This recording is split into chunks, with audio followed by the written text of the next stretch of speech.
Hey everybody, it's Kevin on the Outer Banks of North Carolina again. I wanted to do a video on if you actually had to run on your batteries for an extended period of time, and just give you some tips on how to do that. I'm not going to be doing any videos, I don't think, about any kind of guns or anything like that. I'm going to kind of stick to the energy stuff. There's people that are far better at it than I am. I've actually run before just like this. I did it for about a month one time and it kind of drove me nuts. And I tried to not cycle my batteries too much, and I don't believe I've ever taken them below 50%. And if you don't have a dog, you gotta have a squeaky door. Gotta have a squeaky door. So let me go downstairs and we'll go into some of that real quick. And I'm going to try not to babble. I'm not as good at making videos as some of the other people are. Some of the other people can make some wonderful videos. These are the small lights, that are actually running on battery right now. And I'm just going to turn on some more lights here. Just try to get some of this information across to you. Knowing your batteries is huge. And that's not one of them. That's all, this is all the batteries down there. There's a bunch underneath too. And I've got about 2,000 amp hours. And just to go through real quick what amp hours are. Let's see here. So I've got roughly 2,000 amp hours. And amp hours are always done by 20-hour cycle, or 20 hours. So I can go 100 amps for 20 hours, and that's to fully discharge. So to go to 20%, obviously you would make that 80% or 80 amps. As far as your refrigeration goes, if you have a big enough system to run refrigeration, I can run 2 refrigerators and a freezer. These timers are great. I have this timer here on this freezer set at half hour on, hour and a half off.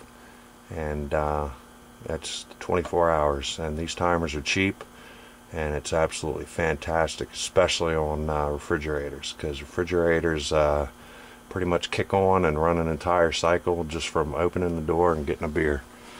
And but I mean, I recommend anybody to get to know your batteries.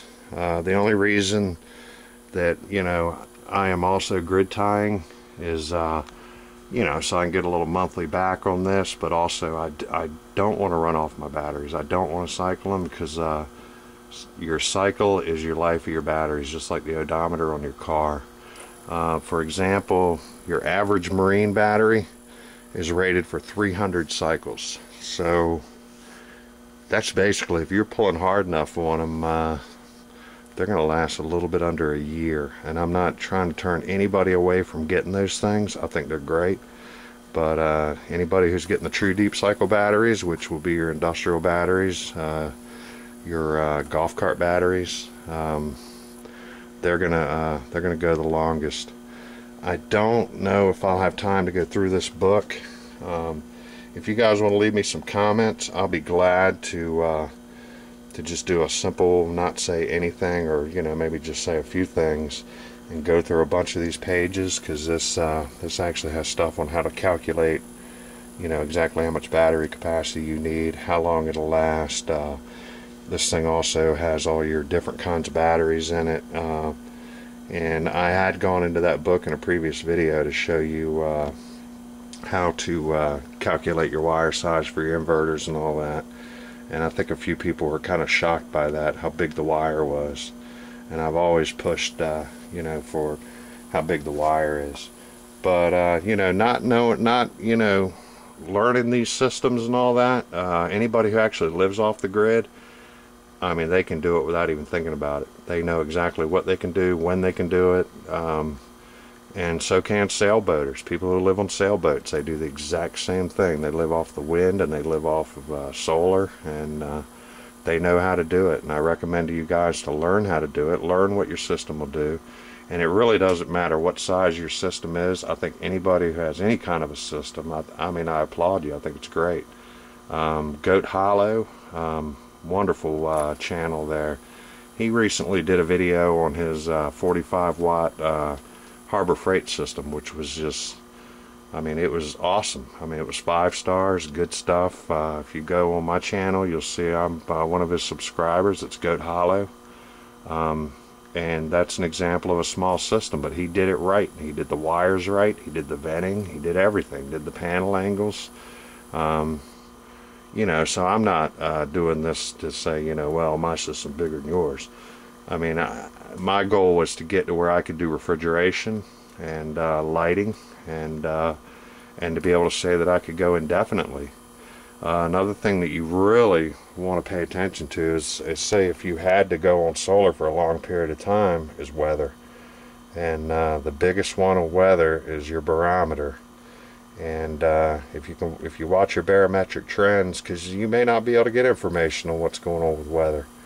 If your barometric trend starts to head down, then you know you have something heading your way, because low pressures are bad weather and high pressures are good weather. And you can get a very simple one. This system here actually does everything, and it's actually solar powered on its own, not through my system. But you know, you want to pay attention to weather. Not knowing what your system will do is like shoot. It's like buying an airplane and never learning how to fly it, or buying a gun and never shooting it. So you know, I just wanted to push some of that stuff to you. And you know, if anybody's planning on, you know, any bad stuff happening, which I'm, you know, on the fence about that, but I'm definitely starting to believe in it more and more. You definitely want to go for the best batteries you can get. And you know, I don't mean go and buying Rolls Surrettes. I mean, I commend anybody who can afford those. But you know, like I said, some of your purely off-grid people know this stuff like the back of their hands. And I think people should experiment with theirs and see what they'll do, see what you can get out of it, and that'll go a long way with you. I got a pretty good understanding of how my system will go. That's another 100-watt panel there.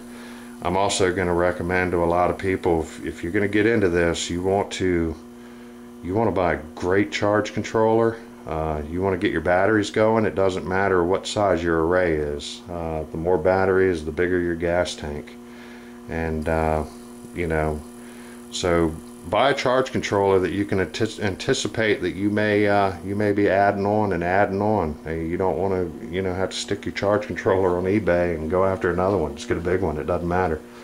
Running a generator, you know, that's going to be great. You know, I'm going to say it's a must-have. Have a generator, but if you can figure it out where you can not have to depend on that, because that's a resource that you may not be able to replace.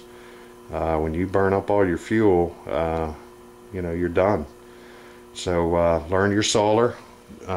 Use your loads when the sun is bright and shiny, and you know that you're you know, receiving more power than you're using at the time, and that's the way to do it. But my biggest thing is for people to go ahead and learn their systems, learn what they'll do. As far as running refrigeration, I'm going to say minimum of 2,000 watt inverter for each refrigerator, and that's like a key, because refrigerators have a huge start load on them, and then once they're started, in fact, the refrigerators I have are they're the mechanical ones. They are Energy Star refrigerators, and they actually use this one here running, and when it's hot down here, I've checked it before, running it uses right at 100 watts. So that's about 9 amps, you know, on your DC 12 volt.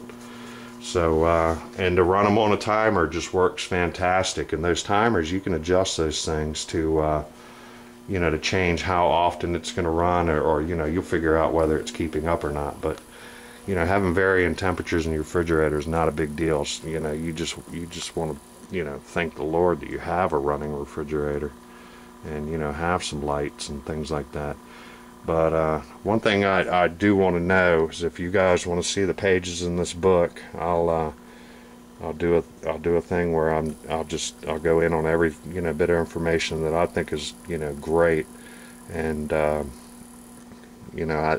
done it before in one of my previous videos, and you could read it, and it worked out really well. So leave me some responses on that, and I'll be glad to do it. And who knows, I might just go ahead and just do it anyway and put it up there. And some people say, well, wow, this is a real dud video here, but I'll just do it for you guys that are interested.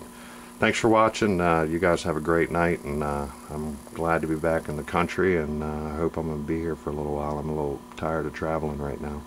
Bye.